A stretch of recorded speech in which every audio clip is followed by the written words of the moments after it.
जय हिंद दोस्तों, मेरा नाम है रंजन और स्वागत है आप सभी का आपका अपने यूट्यूब चैनल मैथ्स वाला पे। दोस्तों कल तक हम तो डिस्कस किए थे एक्सरसाइज 1.2 के कुछ ऐसे क्वेश्चंस जो कि स्टार्ट से हम लोग 0 से स्टार्ट किए थे और बहुत सारे क्वेश्चंस को हम लोग डिस्कस किए थे। क्वेश्चन नंबर 3 तक डिस्कस कर लिए थे एक्सरसाइज 1.2 रियल नंबर का, जो कि हम लोग रेगुलर क्लासेस एक एक क्वेश्चन का डिस्कस कर रहे हैं। शुरू से चैप्टर स्टार्ट हुई है तो सारे क्वेश्चंस को डिस्कस करते हैं। तो यहाँ पे अब क्वेश्चन नंबर 4 से बात करने वाले हम लोग, और उससे पहले हम लोग उसके कुछ रूल्स हैं जो समझेंगे। जैसे यहाँ पे दिया हुआ है को प्राइम नंबर के बारे में जानना है। एक्सरसाइज 1.2 में तो पढ़ना है हम लोग को को प्राइम नंबर से रिलेटेड, और फिर इसमें HCF निकालते हैं फैक्टराइजेशन मेथड से, उसको पढ़ना है कि अभाज्य गुणनखंड विधि से HCF और LCM कैसे निकालते हैं, उस सब चीज़ के बारे में डिस्कस करना है एक्सरसाइज 1.2 में। तो आइए हम लोग इस चीज़ के बारे में जानते हैं। जैसे यहाँ पे दिया हुआ है सअभाज्य संख्या, ठीक है। सअभाज्य संख्या मतलब क्या हो गया मेरे दोस्त, को प्राइम नंबर। जो दो पूर्णांक, अगर आपको दो इंटेजर्स दिया हुआ रहेगा, एक A और एक B, ठीक है, अगर एक दूसरे के लिए सअभाज्य कहते हैं, यदि उसका HCF क्या होगा मेरे दोस्त, A और B का मस अगर 1 होता है तो क्या होता है, सअभाज्य संख्या होता है। क्या होता है मेरे दोस्त, सअभाज्य संख्या, ठीक है।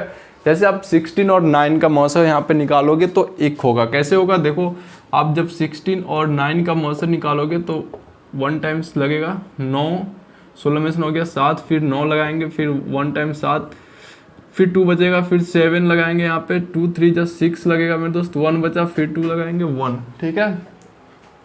तो कुछ ऐसे नंबर होते हैं जिसका HCF अगर निकालते हैं हम लोग तो 1 आता है। वैसे नंबर क्या होते हैं मेरे दोस्त, को प्राइम नंबर होते हैं। तो 16 और 9 का जो HCF निकल के आया वो 1 आया। 18 और 25 के HCF निकालेंगे तो वो भी 1 आएगा। तो ऐसे नंबर जो होते हैं को प्राइम नंबर होते हैं, ठीक है। तो इससे हम लोग एक रिलेटेड क्वेश्चंस डिस्कस करते हैं। अभी जो क्वेश्चन नंबर 4 दिया हुआ है यहाँ पे 6370 इज इक्वल टू 2 के पावर m 5 के पावर n 2 के पावर m 5 के पावर n 7 के पावर k और 13 के पावर p हो, तो m plus n plus k plus p का वैल्यू क्या होगा, ठीक है। तो ऐसे क्वेश्चन को पहले हम लोग फैक्टर निकालेंगे। यहाँ पे फैक्टर कर लेते हैं, गुणनखंड कर लेते हैं। 6370 दिया हुआ है, सबसे पहले हम लोग इसका करेंगे गुणनखंड, और पहले लास्ट में 0 है, 2 से डिवाइड करते हैं तो 2 तिया 6, 2 एकम 2, फिर 2 8 16, 2 5 10, ठीक है। 2 से लग गया यहाँ पे। फिर यहाँ पे लास्ट में 5 दिख रहा है, या तो 3 से डिविजिबल होगा या तो 5 से डिविजिबल होगा। तो हम लोग डिस्कस करते हैं 3 1 4, पहले सबको ऐड कर लेते हैं। 8 5 13, 1 14, 3 17, यानी 3 से डिविजिबल नहीं है तो 5 से काटते हैं हम लोग इसको। 5 6 जा 30, 5 6 जा 30, 5 3 जा 15 और 5 5 जा 25, ठीक है। 5 6 जा 30, 5 3 जा 15 और 5 7 जा 35। अब यहाँ पे डिविजिबल है कितने से, 7 से, तो 7 से डिवाइड करते हैं हम लोग। 7 9 जा 63, 7 1 जा 7, फिर यहाँ पे लगेगा 7 से 13 टाइम्स और 13 से 1 टाइम्स, ठीक है मेरे दोस्त। तो क्या क्या रिजल्ट निकल के आया, 2 आया, 5 आया, 7 आया और 13 आया, ठीक है। 2 कितने टाइम्स है, 1 टाइम्स। m का वैल्यू क्या हो जाएगा मेरे दोस्त, 1, यहाँ पे लिखते हैं 2 के पावर 1। 5 कितना टाइम्स है, 1 टाइम्स। कितना टाइम्स है मेरे दोस्त, 7 यहाँ पे 2 टाइम दिख रहा है तो 7 के पावर 2 हो गया, और 13 1 टाइम्स है, 13 के पावर 1 हो गया, ठीक है। अब यहाँ पे m का वैल्यू क्या हो गया मेरे दोस्त, 1 plus 1 plus 2 plus 1, total add करेंगे 4 और 4 और 1 क्या हो जाएगा मेरे दोस्त, 5, यानी total m plus n plus k plus p का जो वैल्यू निकल के आया वो क्या निकल के आया, 5 आया, ठीक है। इस तरह के क्वेश्चंस रहते हैं एक्सरसाइज में रियल नंबर के, कुछ ऐसे क्वेश्चन जो बहुत ही ज़्यादा आसान होते हैं। तो ये सब क्वेश्चंस आप आसानी से डिस्कस कर सकते हो, बस रेगुलर प्रैक्टिस करते हो इस चीज़ को तो आसानी से बना सकते हो। क्वेश्चन नंबर 5 की बात कर ले, इस तरह के कुछ फैक्टर दिए हुए रहते हैं, इसमें वैल्यू फाइंड करना रहता है। जैसे A B C दिया हुआ है, ठीक है। 2 और 17 दिया हुआ है, यहाँ पे C का वैल्यू पूछ रहा है, B का वैल्यू पूछ रहा है और A का वैल्यू पूछ रहा है। तो 2 में 17 से मल्टीपल करेंगे 34, 2 में 34 से मल्टीपल करेंगे 68, और 2 में 68 से मल्टीपल करेंगे तो फिर 8 दूना 16 और 6 दूना 12, 1 13, 136, यानी A B और C का वैल्यू आपको आसानी से निकाल सकते हो। एक क्वेश्चन 6 नंबर क्वेश्चन यहाँ पे दिए हुए हैं जिसमें आपको 8 और 72 है, इसमें कितना मल्टीपल करेंगे तो 72 होगा, 9 मल्टीपल करेंगे, सिंपल क्वेश्चन है। 8 के 3 टाइम्स, 8 को कितना बार मल्टीपल करेंगे, 2 से जो 8 आएगा तो 2 को 3 टाइम्स मल्टीपल करेंगे तो क्या आ जाएगा दोस्त, 8 आ जाएगा। 9 को 2 भाग में डिवाइड करेंगे तो 3 और 3 हो जाएगा। तो इस तरह के कुछ फिल करने वाले क्वेश्चन होते हैं जो आप आसानी से सोल्व कर सकते हो। चलिए हम लोग बढ़ते हैं नेक्स्ट क्वेश्चन पे। चलिए मेरे दोस्त हम लोग बढ़ते हैं नेक्स्ट क्वेश्चन पे। और क्वेश्चन नंबर 7 जो डिस्कस करना है, अब हम लोग को अभाज्य गुणनखंड विधि से पूर्णांक का मौसा और लसा निकालना है। ठीक है, मतलब एचसीएफ और एलसीएम आपको निकालना है फैक्टराइजेशन मेथड से, और कैसे निकालते हैं उस पर डिस्कस करेंगे, क्योंकि एक्सरसाइज 1.2 में इसी से रिलेटेड सारे क्वेश्चन आपको मिलेंगे, तो अच्छे से इसको डिस्कस करना है और सारे कंसेप्ट का नोट्स जरूर बना लीजिएगा, क्योंकि बहुत ही ज़्यादा इंपॉर्टेंट होने वाली है आप लोग के लिए। तो यहाँ पे कुछ क्वेश्चंस दिए हुए हैं, जैसे आपको बोला जाएगा कि आपको एचसीएफ और एलसीएम निकालना है फैक्टराइजेशन मेथड से, अभाज्य गुणनखंड विधि से। ठीक है, उससे पहले हम लोग डिस्कस किए थे एल्गोरिदम मेथड से, जिसमें हम लोग एचसीएफ निकालते थे A=BQ+R वाले फॉर्मूला से।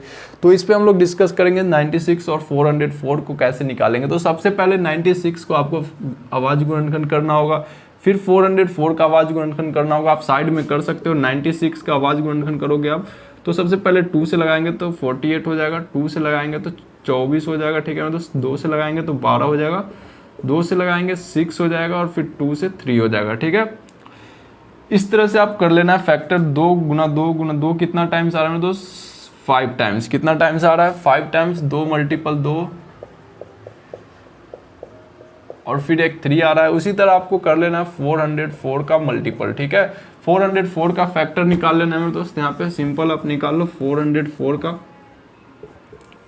404 का जब आप फैक्टर करोगे तो 2 से 2 2 जा 4, 0 2 2 जा 4। ठीक है, 2 से लगाएंगे 101। इस तरह से कर लेना है फैक्टर 2 इंटू 2 इंटू 101। अब इसका निकालना है एचसीएफ यानी मसा निकालना है, और एलसीएम निकालना है। ठीक है,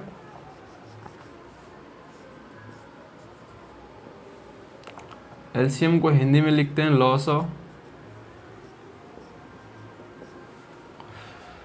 अब यहाँ पे एचसीएफ निकालने के लिए जो कॉमन फैक्टर है, हाईएस्ट कॉमन क्या क्या दिख रहा है इस दोनों में, तो मेरे दोस्त यहाँ पे 2 दिख रहा है एक बार, और फिर एक 2 दिख रहा है दोनों में, और कोई कॉमन नहीं दिख रहा है। तो यहाँ पे दोनों में से एक 2 को कॉमन करेंगे और एचसीएफ क्या निकल के आएगा? 4 आएगा। सिंपल इस तरह से आपको बना लेना है।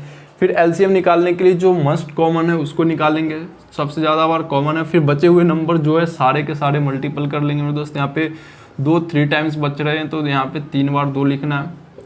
जो भी नंबर बच रहे हैं उसको सारे को मल्टीपल कर लेना है। ठीक है, 3 लिखना है, 101 लिखना है। फिर सारे नंबर को करना है मल्टीपल। यहाँ पे आप मल्टीपल कर सकते हो, 2 दूनी 4, 4 दूनी 8, 8 दूनी 16, 32, 32 या 96, और 101 में 96 से मल्टीपल कर लो आप 96 से। 606। ठीक है, 909 6969 यानी 9696 आपका एलसीएम निकल के आएगा यहाँ पे। तो सिंपल आपको जब भी ऐसे अभाज्य गुणनखंड विधि से बोला जाए कि महत्तम और लघुत्तम निकालना है, तो जो मस्ट कॉमन है उसको निकाल के आप एचसीएफ निकाल सकते हो। बाकी जो कॉमन फैक्टर है उसको निकालने के बाद जो भी वैल्यू बचते हैं सारे को मल्टीपल करके आप एलसीएम निकाल सकते हो। इस तरह से हम लोग क्वेश्चन नंबर 2 की डिस्कस कर ले। 6 और 20 का दे रहा है दोस्तों। 6 का सिंपल आप लिखोगे, यहाँ पे 6 का लिखोगे आप 2 तिया 6। ठीक है, और 20 का लिखोगे 2 दूनी 4 और 4 पचे 20। ठीक है, अब आपको निकालना है एचसीएफ। तो एचसीएफ निकालने के लिए जो मस्ट कॉमन दिख रहा है यहाँ पे क्या दिख रहा है? 2 दिख रहा है, बाकी तो कुछ कॉमन नहीं दिख रहा है, तो हो गया एचसीएफ।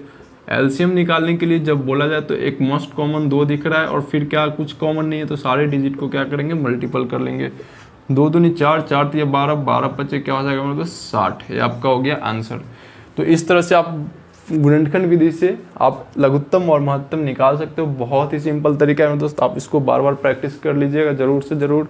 तो चलिए मेरे दोस्त हम लोग बढ़ते हैं क्वेश्चन नंबर 3 पे। और क्वेश्चन नंबर 3 जो कर रहा है मेरे दोस्त, यहाँ पे इसको निकालना है एचसीएफ और एलसीएम। तो सबसे पहले 26 का फैक्टर कर लेना, तो 2 × 13 हो जाएगा, और 91 का फैक्टर करेंगे तो 7 × 13 हो जाएगा। क्या हो जाएगा दोस्त? 7 × 13। अब इसमें कॉमन क्या दिख रहा है मेरे दोस्त? तो 13 क्या है? कॉमन है। इसका जो एचसीएफ निकल के आएगा मेरे दोस्त, दोनों में से 13 आएगा। और एलसीएम निकालने की बात की जाए तो दोनों में 13 कॉमन है। उसके बाद क्या करना है? 2 है, फिर 7 है। ठीक है, तीनों 7 2 जा 14, और 14 में 13 से मल्टीपल करेंगे, 14 तिया 42 और 14, 2 4 4 8 1, 182। यहाँ पे रिजल्ट क्या निकल के आएगा मेरे दोस्त? 182।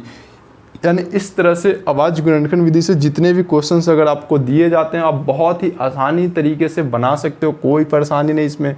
सारे क्वेश्चंस को आप बहुत ही ईजिली सोल्व कर सकते हो जब आप इसको बार बार प्रैक्टिस करते हो, क्योंकि हम आपके लिए यहाँ पर लेकर आते हैं रेगुलर क्लासेस और साथ में आपको सारे क्वेश्चंस का answer A to Z exercise complete करवाए जाते हैं इस क्लासेस में। तो आप ज़रूर से ज़रूर सारे कॉन्सेप्ट को पढ़िए, ध्यान लगा कर पढ़िए और उन बच्चों को भी शेयर कीजिए जो इस चैनल से नहीं जुड़े हैं, ताकि उनको भी हेल्प मिल सके मेरे दोस्त। और सारे क्वेश्चन को आप जाके घर पे सोल्व कीजिए, रिपीट कीजिए।